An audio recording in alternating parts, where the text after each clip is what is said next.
आलम हमराही Arabic speaking course आपका अपना channel. बराए मेहरबानी चैनल को सब्सक्राइब करें। लीजिए दोस्तों, इस वीडियो में फिर हम आपका इस्तकबाल करते हैं एक नए टॉपिक के साथ, कुछ नए अंदाज में।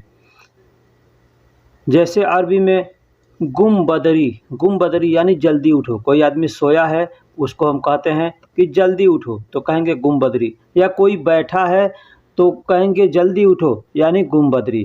कोई आदमी बेहोश है, अगर होश में नहीं आया है या होश में जब आएगा तो भी उसको कहेंगे गुम बदरी। ठीक है, यानी जल्दी उठो। तो होश में सोया है आदमी या बैठा है आदमी तो गुम बदरी यानी जल्दी उठो, चाहे नींद से उठे चाहे किसी तरह से, तो उसको गुम बदरी कहते हैं। दोस्तों, तो इस तरह के छोटे छोटे अल्फाजों को जोड़ करके अरबिक में जुमला बनाने का तरीका हम बताते हैं। तो बराए मेहरबानी हमारे चैनल को पे अगर आप नए हैं या पुराने हैं, चैनल को सब्सक्राइब नहीं किया है तो सबसे पहले चैनल को सब्सक्राइब कर लें, वीडियो को लाइक कर दें और अगर पसंद आए तो अपने दोस्तों में भी शेयर करें ताकि वो भी इससे फ़ायदा उठा सकें। तुम होश में हो, हम किसी से कहते हैं तुम होश में हो। कोई आदमी ज़्यादा बोलता है चाहे कुछ भी, तो भी आदमी कहता है कि तुम होश में हो। या कोई आदमी सोया हुआ है, उसमें से जब होश में आता है, बहुत से आदमी जैसे बीमार होते हैं और बेहोश हो जाते हैं, तो उसको भी आदमी कहता है होश में हो। तो उसको अरबी में क्या कहते हैं? इंतसाही। इंतसाही, इंत का मतलब तुम और साही का मतलब होश में हो या जाग रहे हो, नींद से बेदार हो गए हो, तो इसको अरबी में साही कहते हैं। साही, तुम होश में हो, तुम जाग रहे हो, है ना, तो इसको अरबी में साही कहते हैं। साही, इंतसाही यानी तुम होश में हो, तुम जाग रहे हो, तुम नींद से बेदार हो। इस तरह का जो भी अल्फाज होगा वहाँ पे हम इंतसाही का इस्तेमाल कर सकते हैं, यानी तुम होश में हो। दोस्तों, हम इस वीडियो में बताने वाले हैं कि हमको अगर ज़रूरत है सैलरी लेने के लिए तो हम आपको अपने कपिल से किस तरह से बात करेंगे। अगर कपिल अच्छा है तो क्या बात करेगा और कपिल बुरा है तो किस तरह से वो बात करेगा। अगर वह आया तो मुझे बताना, अगर वह आया तो मुझे बताना। एग्जाम्पल के तौर पे हम घर पे रहते हैं और कहीं जा रहे हैं और किसी के इंतज़ार कर रहे होते हैं लेकिन वो नहीं आया होता है, और बाद में हम कहते हैं घर वालों से या किसी दोस्त या किसी से भी कि वो आएगा तो हमको बताना, वो आएगा तो हमको बताना। तो अरबी में कैसे कहेंगे? अना हुआ जा खब्बरनी, अना हुआ जा खब्बरनी, अना हुआ जा खब्बरनी। खब्बरनी का मतलब होता है बताना या मुझे खबर करना। या अगर फ़ोन पे भी अगर कहना है तो भी वहाँ पे हम खब्बरनी कह सकते हैं, या हम कल्लमनी भी कह सकते हैं। कल्लमनी का मतलब मुझे बताना या खब्बरनी का मतलब मुझे बताना। अगर फ़ोन पे हमको कहना है कि फ़ोन पे बताना तो कह सकते हैं 30 साल, अना हुआ जा 30 साल, अना हुआ जा 30 साल। अगर वह आए तो मुझे कॉल करना या मुझे फ़ोन करना या मुझे ख़बर करना या मुझे बताना। इस तरह के जो भी अल्फाज हो गए, आप एक अल्फाज बोलेंगे अना हुआ जा खब्बरनी तो ये पूरा हो जाएगा। वह मुझे फ़ोन करेगा, वह मुझे फ़ोन करेगा। हो व सवी अना 30 साल, व सवी अना 30 साल, वह मुझे फ़ोन करेगा या वह मुझको फ़ोन करेगा। इस तरह से जो भी अल्फाज होगा उसके लिए अना हो व सवी अना 30 साल कह सकते हैं, या हो व सवी अना दुग जवाल कह सकते हैं। दुग जवाल का मतलब भी होता है फ़ोन करना या फ़ोन करेगा, और 30 साल का मतलब भी होता है फ़ोन करने के लिए 30 साल का इस्तेमाल भी करते हैं या दुग जवाल का भी इस्तेमाल करते हैं। अब दुग जवाल या 30 साल फ़ोन करने के लिए इस्तेमाल करते हैं, लेकिन फ़ोन रिसीव करना हो तो क्या कहेंगे? रिसीव करना होगा अगर तो यहाँ पे हमने लिखा नहीं है लेकिन आपको बतला रहे हैं कि उसके लिए दुग जवाल का इस्तेमाल करते हैं, रुद जवाल का इस्तेमाल करते हैं। रुद जवाल यानी फ़ोन उठाओ, फ़ोन रिसीव करो, फ़ोन पर बात करो। ठीक है, हो व सवी अना 30 साल यानी वह मुझे फ़ोन करेगा, वह मुझे फ़ोन करेगा। इस तरह से हम बात कर सकते हैं। दोस्तों, जब भी हम अपने कपिल से या किसी मुदीर से अपने या किसी से मिलते हैं या किसी भी कस्टमर से या किसी भी आदमी से मिलते हैं तो सबसे पहले, हम मुसलमान हैं अगर, तो हमारा यही अल्फाज होता है अस्सलामु अलैकुम व रहमतुल्लाह व बरकातहू या हबीबी। इस तरह से आदमी कहता है अस्सलामु अलैकुम यानी सलामती हो तुम पर, व रहमतुल्लाह और रहमत हो अल्लाह की, और व बरकातहू और बरकत हो। या हबीबी का मतलब होता है किसी को हम इज़्ज़त से अगर हम बोलते हैं अपने देश के अंदर भी तो कहते हैं जनाब, मोहतरम, श्रीमान, इस तरह से हम कहते हैं ना। तो ठीक उसी तरह से अरबी में भी कहते हैं, या लोग डार्लिंग कहते हैं प्यार से, तो उसी को हम लोग अरबी में यहाँ या हबीबी कहते हैं। हबीबी का मतलब प्यारा होता है, या जनाब या मोहतरम, इस सब शब्दों के लिए इस सब जगहों पर हम हबीबी का इस्तेमाल करते हैं। या का मतलब ऐ होता है, या का मतलब ऐ होता है। तो जब हम किसी भी मुसलमान से या किसी भी आदमी से मिलते हैं तो कहते हैं अस्सलामु अलैकुम व रहमतुल्लाह व बरकातुहू, और बदले में वह भी यही चीज़ को हमको रिप्लाई कर देता है कि वालेकुम अस्सलाम व रहमतुल्लाह व बरकातुहू। ठीक है। तो और उसके बाद हम क्या कहते हैं, या हबीबी कैफ़ हाल इंता, या हबीबी कैफ़ हाल इंता, या बस कैफ़ हाल इंता, इस तरह भी कह सकते हैं, या सिर्फ कैफ़ हाल कह सकते हैं, या कैफ़ल हाल कह सकते हैं, गुम्बई या कैफ़ हालुकुम कह सकते हैं। यानी इस तरह का जो भी अल्फाज होगा इस सब का मतलब यही होता है कि मोहतरम आप कैसे हैं, भाई आप कैसे हैं, इस तरह से इसका जवाब होता है। ठीक है, इसका मतलब होता है कि आपके हाल कैसे हैं, या आप कैसे हैं, या हाल चाल कैसे। इस तरह से हम लोग हिंदी में बहुत से ऐसे जुमले इस्तेमाल करते हैं, लेकिन अरबी में कैफ़ हाल इंता या कैफ़ हालुकुम या कैफ़ल हाल, इस तरह से हम लोग कहते हैं। अब यहाँ पे हमने बताया या का मतलब क्या होता है। या का मतलब ऐ होता है, या का मतलब ऐ होता है। और एक और अल्फाज होता है जैसे या कहते हैं, मतलब या का मतलब ऐ अरबी में होता है। अरबी में या का मतलब ऐ होता है, लेकिन हिंदी में हम लोग या कहते हैं। एग्ज़ाम्पल के तौर पे हम आपको बतला रहे हैं कि हम कहीं जाते हैं और किसी को नहीं मालूम होता है हमको कि फ़लाँ यहाँ पे 2 बच्चे हैं, तो उसमें एक लड़का है, एक लड़की है। हमको नहीं मालूम है यह लड़का है या लड़की है, या यह बकरा है या बकरी है, हमको नहीं मालूम है। तो हम किसी से पूछते हैं ना, यह लड़का है या लड़की है, तो वहाँ पे जो या लगा हुआ है उस शब्द के लिए हम अरबी में किस चीज़ का इस्तेमाल करते हैं ये जानिए। फ़ी हाज़ा, मान लीजिए यह लड़का है या लड़की है, किसी से कहना है तो क्या कहेंगे, फ़ी हाज़ा वलद, फ़ी हाज़ा वलद अम अम बिन्त, फ़ी हाज़ा वलद अम बिन्त, यानी यह लड़का है या लड़के। फ़ी मतलब है और हाज़ा मतलब यह, वलद का मतलब लड़का होता है, अम का मतलब या। यहाँ पे अम का मतलब यह। तो इस तरह से यहाँ सस्पेंस वाली बात होगी कि यह फलां सामान है या फलां सामान है, फलां आदमी है या फलां आदमी है, तो यहाँ पे अम का इस्तेमाल करते हैं। ठीक। और लड़की का मतलब बिन्त होता है, लड़की को बिन्त कहते हैं। बिन्त का मतलब लड़की होता है और लड़का को वलद कहते हैं। अपने बेटे को भी वलद कहेंगे और दूसरे को भी वलद कहेंगे। मुझे तनख्वाह पहले चाहिए, मान लीजिए हम अपने कपिल से अगर हमको तनख्वाह की ज़रूरत है, तनख्वाह मांगनी है, तो हम कैसे मांगेंगे। मान लीजिए जैसे वक्त से पहले हमको तनख्वाह मांगनी है, जैसे हमको 30 तारीख को तनख्वाह मिलती है, लेकिन हमको 30 तारीख को नहीं 20 तारीख को हमको तनख्वाह लेनी है, तो हम अपने कपिल से कैसे कहेंगे, अना रातिब अव्वल अबगा, अना रातिब अव्वल अबगा। अब हमको डेट भी अगर बतलाना है तो हम उसमें डेट बतला सकते हैं। तो डेट बताने के लिए सबसे पहले हमको क्या चीज़ की ज़रूरत पड़ेगी, काउंटिंग की, अरबिक में गिनती। तो अरबिक में गिनती अगर आपको नहीं मालूम है तो हमारे चैनल में बहुत से ऐसे वीडियो हैं जिसमें हमने गिनती का इस्तेमाल किया है, या गिनती के लिए भी शॉर्ट वीडियो भी हमने अपलोड किया है और लॉन्ग वीडियो भी अपलोड किया। तो वहाँ से आप गिनती को सीख सकते हैं। आपको नहीं मिले तो हमसे बोलिएगा, हम लिंक देंगे, आप वहाँ से सीख सकते हैं। तो मुझे तनख्वाह पहले चाहिए या मुझे सैलरी पहले चाहिए, हम लोग किसी तरह से कहते हैं, लेकिन अरबी में कहेंगे अना रातिब अव्वल अबगा, या अना मास अव्वल अबगा, या सैलरी भी कह सकते हैं यहाँ पे। ठीक है। तो आपका कपिल है अगर अच्छा है तब तो बोलेगा ठीक है, लेकिन थोड़ा अगर हुज्जती टाइप का आदमी होगा तो क्या बोलेगा, लेश अव्वल अबगा, लेश अव्वल अबगा, यानी क्यों पहले चाहिए। लेश मतलब क्यों, लेश मतलब क्यों, अव्वल मतलब पहले, पहले को अव्वल कहते हैं, और चाहिए को अरबी में अबगा कहते हैं, चाहिए को अरबी में अबगा कहते हैं, यानी क्यों पहले चाहिए।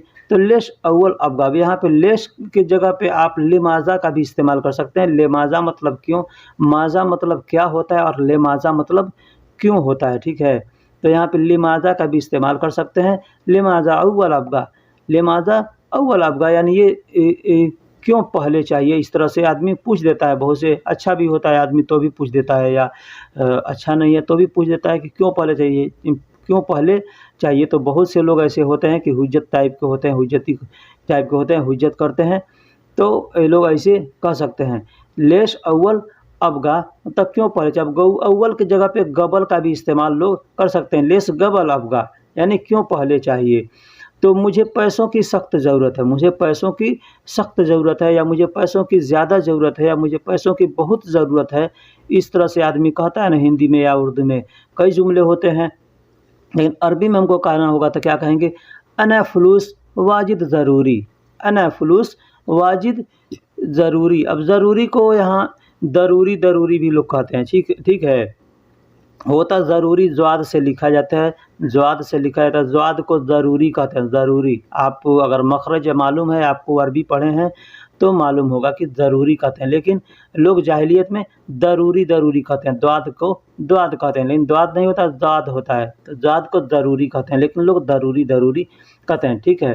तो अना फ़ुलूस वाजिद ज़रूरी, वाजिद ज़रूरी मतलब मुझे पैसों की सख्त ज़रूरत है, मुझे पैसों की ज़्यादा ज़रूरत है, मुझे पैसों की बहुत ज़रूरत है। इस सब अल्फाज के लिए हम अना फ़ुलूस वाजिद ज़रूरी का इस्तेमाल कर सकते हैं। अब इसमें सबसे पहले आपको इस तरह से बोलने के लिए आपको छोटे-छोटे लफ्ज़ों को याद करना ज़रूरी होता है, ठीक है। तो बराए मेहरबानी छोटे-छोटे लफ्ज़ों को आप याद करिए, याद करेंगे तभी आप किसी की बातों को समझ सकते हैं या बोल सकते हैं।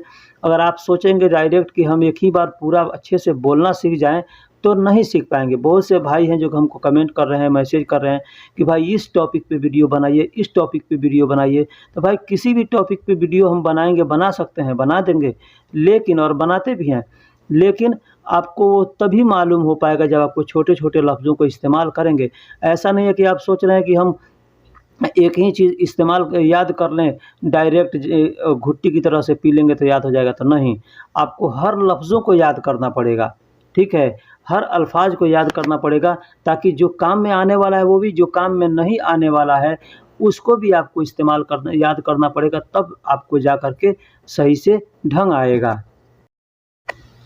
तो जब आप कहेंगे कि हमको पैसों की सख्त ज़रूरत है, हमें पहले चाहिए, तो वो अगर अच्छा होगा तो वो ऐसे भी पूछ सकता है कि मीता आपका, यानी कब चाहिए। मीता आपका यानी कब चाहिए। बहुत से होते हैं तो तुरंत भी दे देते हैं, कहते हैं कि ठीक है तुरंत ले लो, अगर मांग दे पैसा है तो दे देते हैं। लेकिन अगर वो पैसे नहीं है बाद में पास में, तो कहता है मीता आपका, यानी कब चाहिए, मीता आपका कब चाहिए, ठीक है। तो आपको जब चाहिए, जो जिस डेट में चाहिए, जिस तारीख में चाहिए, उस तारीख में भी आप बता सकते हैं, ठीक है, कि हमको इस तारीख में चाहिए, ये ज़रूरत है। अपनी ज़रूरत भी आदमी बता देता है कि हमको ये ज़रूरत है, इसे ज़रूरत है ना। तो लोग दे देते हैं। बहुत से ऐसे होते हैं कि नहीं देते हैं, बहुत मुश्किल करते हैं। हमारा एक दोस्त था, वैसे ही फँस गया था, ठीक है। तो आज दे दो या कल दे दो, इस तरह से हम कहते हैं ना, आज दे दो या कल ज़रूर दे देना, आज दे दो या कल ज़रूर दे देना। अगर वो देने वाला होगा तो दे देगा, नहीं तो ऐसे कहेगा। तो ठीक आप कह सकते हैं उसको अल-यौम याती, अल-यौम याती यानी आज दे दो, आज दे दो। हैदा बुकरा लाज़िम आतीनी, हैदा बुकरा लाज़िम आतीनी, आज दे दो या आज दे दो या कल ज़रूर दे देना, आज दे दो या कल ज़रूर दे देना, ठीक है। अल-यौम याती हैदा बुकरा लाज़िम आतीनी, लाज़िम आतीनी। अब हादा के जगह पे अभी हमने बताया था कि तो भी यहाँ पे हम लगा सकते हैं, ठीक है। का भी इस्तेमाल कर सकते हैं और हाजा का भी इस्तेमाल कर सकते हैं, ठीक है। अभी मैंने बताया कि हाजा कहाँ ये इस्तेमाल करेंगे, जैसे थोड़ी सस्पेंस वाली जगह होगी ना, तो वहाँ पे हम का इस्तेमाल करते हैं। लेकिन सस्पेंस वाली बातें तो वहाँ पे हादा का इस्तेमाल कर सकते हैं, यानी अल-यौम याती हादा बुकरा लाज़िम आतीनी, आज दे दो या कल ज़रूर दे देना, ठीक है। ओके कल रात को ले लेना, आदमी कहता है ओके कल रात को ले लेना या आज रात को ले लेना, ठीक है। इस तरह से आदमी कहता है तो क्या कहेगा, ओके। यहाँ पे ओके अरबिक अल्फाज, इंग्लिश अल्फाज है, लेकिन अरबिक में 100% इसको इस्तेमाल करते हैं। कोई भी अरबी होता है वो सब, कोई भी बात होगा तो बोलेगा ओके ओके ओके, ठीक है। फाइनली काम हो गया तो ओके, तो ओके यानी एकदम हो गया। शील बिल्लैल बुकरा, शील बिल्लैल बुकरा यानी कल रात को ले लेना। बिल्लैल का मतलब होता है रात, ठीक है। शील, शील का मतलब ले लेना, बुकरा मतलब कल, बुकरा मतलब कल आने वाला जो दिन है उसको वो बुकरा कहते हैं, तो बुकरा यानी कल। तो ओके शील बिल्लैल बुकरा यानी ओके कल रात को ले लेना, ओके कल रात को ले लेना, इस तरह से कहता है। कोई भी यहाँ पे जो भी अरबी आता है और सब लोग ओके का इस्तेमाल ज़्यादा करते हैं, ठीक है। मेरे पास पैसे नहीं हैं, या अगर आदमी को नहीं देना होगा तो क्या कहेगा, मेरे पास पैसे नहीं हैं, मेरे पास पैसे नहीं हैं। बहुत से कपिल होते हैं जो कह देते हैं कि मेरे पास पैसे नहीं है, और नहीं होगा तो नहीं, तो भी कहेगा कि नहीं है। तो क्या कहेगा, इंदी माफ़ी फुलूस, इंदी माफ़ी फुलूस, मेरे पास पैसे नहीं हैं। इंदी माफ़ी फुलूस यानी मेरे पास पैसे नहीं है। इंदी का मतलब मेरे पास होता है, इंदी का मतलब मेरे पास होता है, और माफ़ी का मतलब नहीं है, माफ़ी का मतलब नहीं है। और अरबी में पैसे को फुलूस कहते हैं, पैसे को फुलूस भी कहते हैं, फुलूस कहते हैं। देखिए पैसे को माल भी कहते हैं, पैसे को माल भी कहते हैं, माल का मतलब दौलत होता है, ठीक है। तो दौलत के पैसा दौलत है, तो यहाँ पे दौलत पैसे का के फुलूस की जगह पे माल का भी इस्तेमाल किया जाता है, ठीक है। लेकिन ज़्यादा फुलूस का इस्तेमाल करते हैं, ठीक है, ज़्यादा फुलूस का इस्तेमाल करते हैं। तो इन दिमाफ़ी फुलूस यानी मेरे पास पैसे नहीं है, इन दिमाफ़ी माल यानी मेरे पास पैसे नहीं है, मेरे पास दौलत नहीं है, इस तरह से भी आदमी कहता है। तुम मुझको मारो या गुस्सा करो, तुम मुझको मारो या गुस्सा करो। बहुत से लोग हैं कि एक कपिल है यहाँ पे, उस हमारा दोस्त था, वो जब सैलरी मांगा 5 महीने का सैलरी बाकी लगा दिया था, जब मांगता था तो वही बोलता था तुम मुझे मारो, तुम मुझे मारो, अपना गाल आगे बढ़ा देता और बोलेगा तुम मुझको मारो, ठीक है। तो उस तरह का अगर कपिल होगा तो इसे भी बोल सकता है तुम मुझको मारो या गुस्सा करो, तुम मुझको मारो या गुस्सा करो। तो क्या कहेगा, इंत अना उद्रुब, इंत यानी तुम, अना उद्रुब यानी मुझको मारो, इंत यानी तुम, अना उद्रुब यानी मुझको मारो। अना का मतलब मुझको और उद्रुब का मतलब मारो। हादा जालान सवी, हादा जालान सवी या गुस्सा करो, हादा का मतलब यह या जालान का मतलब गुस्सा होता है, सवी मतलब करो। हादा जालान सवी या गुस्सा करो। इंत अना उद्रुब हादा जालान सवी, तुम मुझको मारो या गुस्सा करो, तुम मुझको मारो या गुस्सा करो। मेरे पास पैसे नहीं हैं, इन दिमाफ़ी फुलूस, मेरे पास पैसे नहीं है। इस तरह आदमी कहता है ना कि मेरे पास पैसे नहीं है, तुम मुझको मारो या गुस्सा करो या कुछ भी करो, तो मेरे पास पैसे नहीं है। इस तरह से हमारे सामने जो दोस्त रहता था उसके साथ ऐसा पेश आया है।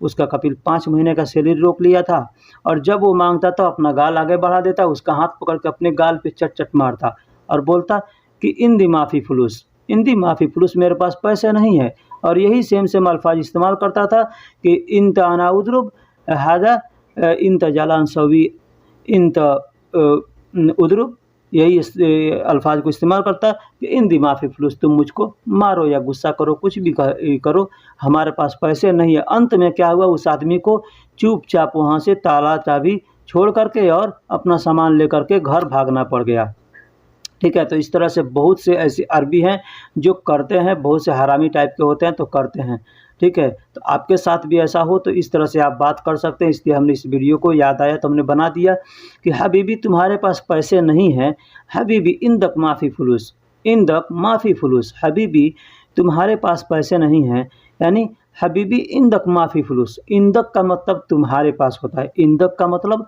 तुम्हारे पास होता है, माफ़ी का मतलब नहीं। अगर माफ़ी, देखिए माफ़ी में 2 अल्फाज मिले हुए हैं, एक माँ, दूसरा फ़ी। माँ का मतलब नहीं या ना होता है, और फ़ी का मतलब है या में होता है। तो फ़ी को है के लिए भी इस्तेमाल करते हैं और में के लिए भी इस्तेमाल करते हैं। तो माफ़ी अगर दोनों एक साथ जब हम मिलाएंगे तो इस माफ़ी का मतलब होता है नहीं है, नहीं है, नहीं है। और दोनों इस्तेमाल अगर हमको करना होगा तो वहाँ पे सिर्फ माँ का इस्तेमाल नहीं कर सकते, वहाँ पे माँ और फ़ी दोनों का इस्तेमाल करना पड़ेगा, यानी नहीं है। फुलूस का मतलब पैसा होता है, यानी हबीबी इंदक माफ़ी फुलूस, यानी हबीबी या जनाब तुम्हारे पास पैसे नहीं हैं, तुम्हारे पास पैसे नहीं है, हबीबी इंदक माफ़ी फुलूस, तुम्हारे पास पैसे नहीं हैं। हम कहाँ जाएँ, तुम हमारे ज़िम्मेदार हो। हम कहाँ जाएँ, तुम हमारे ज़िम्मेदार हो। यहाँ पे भाई कपिल ही सब कुछ होता है। कपिल ही माई है, बाप है, भाई है, बहन है, जो कुछ भी है यहाँ पे कपिल ही है। ठीक है? तो इसलिए कपिल के साथ अच्छे से बर्ताव करना चाहिए। अगर बुरा है फिर भी हमको अच्छे से सलूक करना चाहिए, ताकि ये वो हमको हमारे साथ अच्छे से पेश आएगा। हम अगर उसकी नाकदरी करेंगे तो वो हमारे साथ अच्छे से पेश नहीं आएगा। तो इसलिए वही सब कुछ है यहाँ पे। ठीक है? तो इसलिए वहाँ पे हम क्या कह रहे हैं कि हम कहाँ जाएँ, तुम हमारे ज़िम्मेदार हो। तो अना वैन रो, अना वैन रो यानी हम कहाँ जाएँ। अना वैन रो, हम कहाँ जाएँ। इंत अना मसूल, इंत अना मसूल, इंत अना मसूल यानी इंत का मतलब आप, अना का मतलब मेरा, और मसूल का मतलब ज़िम्मेदार होता है। मसूल का मतलब ज़िम्मेदार होता है। तो अना वैन रो यानी हम कहाँ जाएँ, इंत अना मसूल यानी आप हमारे ज़िम्मेदार हो। हम कहाँ जाएँ, आप हमारे ज़िम्मेदार हो, या तुम हमारे ज़िम्मेदार हो। इस तरह से हम हिंदी में कहते हैं, लेकिन अरबी में यही सेम अल्फाज है कि इंत अना मसूल, अना रो मैं कहाँ जाऊँ, आप हमारे ज़िम्मेदार हैं। ठीक है? तुम मुझे पैसे नहीं दोगे। अब जब बात हद से बढ़ जाता है तो आदमी क्या कहता है, जब बिगड़ जाता है तो आदमी कहता है तुम मुझे पैसे नहीं दोगे। गुस्से में आदमी कहता है ना, तुम मुझे पैसे नहीं दोगे, तो क्या कहेगा, फ़ुलूस इन तमाअतीनी, फ़ुलूस फ़ुलूस इन तमाअतीनी, इन तमाअतीनी या रातिब इन तमाअतीनी, तुम मेरी सैलरी नहीं दोगे या तुम मुझे पैसे नहीं दोगे। हाँ, अब सैलरी का एक और दो अरबी होता है। एक मास का मतलब भी अरबी सैलरी होता है, और रातिब का मतलब भी सैलरी होता है। वैसे आप सैलरी ही बोलेंगे तो सब अरबी समझेंगे, या क्योंकि सैलरी अरबी का इंग्लिश अल्फाज है, इसको सब लोग जानते हैं। ठीक है? तो फ़ुलूस इन तमाअतीनी कह सकते हैं, या रातिब इन तमाअतीनी, या सैलरी इन तमाअतीनी, मास इन तमाअतीनी, इस तरह से आप कह सकते हैं। यानी तुम मुझे पैसे नहीं दोगे। तो इंता का मतलब तुम होता है, और अतिनी का मतलब मुझे दोगे। ठीक है? अतिनी का मतलब मुझे दोगे। तो मैं अभी पुलिस के पास जा रहा हूँ। तुम मुझे पैसे नहीं दोगे या तुम मुझे सैलरी नहीं दोगे, तो मैं अभी पुलिस के पास जा रहा हूँ। क्या कहेगा, अना रोह अलहीन सुरता, अनारोह, अनारोह अलहीन सुरता, या अरोह भी कह सकते हैं। अरोह का मतलब भी होता है कि मैं जा रहा हूँ। ठीक है? अरोह का मतलब भी होता है मैं जा रहा हूँ या मैं जाऊँ, और अनारोह भी कहेंगे तो भी मैं जाऊँ या मैं जा रहा हूँ। अलहीन का मतलब अभी होता है या अब होता है। ठीक है? सुरता यानी पुलिस को सुरता कहते हैं, पुलिस को यहाँ सुरता कहते हैं। तो अलहीन के जगह पे एक और अल्फाज है अलान। अलान का भी इस्तेमाल कर सकते हैं, या अलहीन का ही इस्तेमाल कर सकते हैं। ठीक है? तो तुम मुझे नहीं दोगे, मैं अभी पुलिस के पास जा रहा हूँ। तो क्या कहेगा आदमी, अनारोह अलहीन सुरता, या अरोह अलान सुरता, अरोह अलान सुरता। इस तरह से भी आदमी कह सकता है कि तुम मुझे नहीं दोगे तो मैं अभी पुलिस के पास जा रहा हूँ। यहाँ पुलिस को सुरता कहते हैं। ठीक है? और कंप्लेन करने को, केस करने को हम लोग केस कहते हैं ना, कि कंप्लेन कर दूंगा, एफआईआर कर दूंगा, तो उसको यहाँ पे मामला कहते हैं, मामला कर दूंगा। ठीक है? मामला कर दूंगा। तो इन तला मामला सौवी यानी मैं तुम पर मुकदमा कर दूंगा, मैं तुम पर केस कर दूंगा, कंप्लेन कर दूंगा।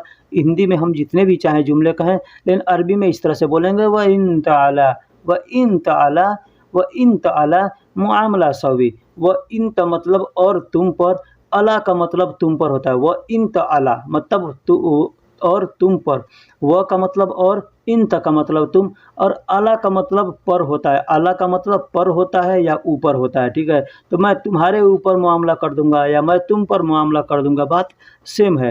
ठीक है? तो मामला सवी यानी कंप्लेन कर दूंगा, मामला सवी यानी कंप्लेन कर दूंगा। तो इस तरह का जो भी अल्फाज होगा हम इस तरह से बोलेंगे और बात करेंगे।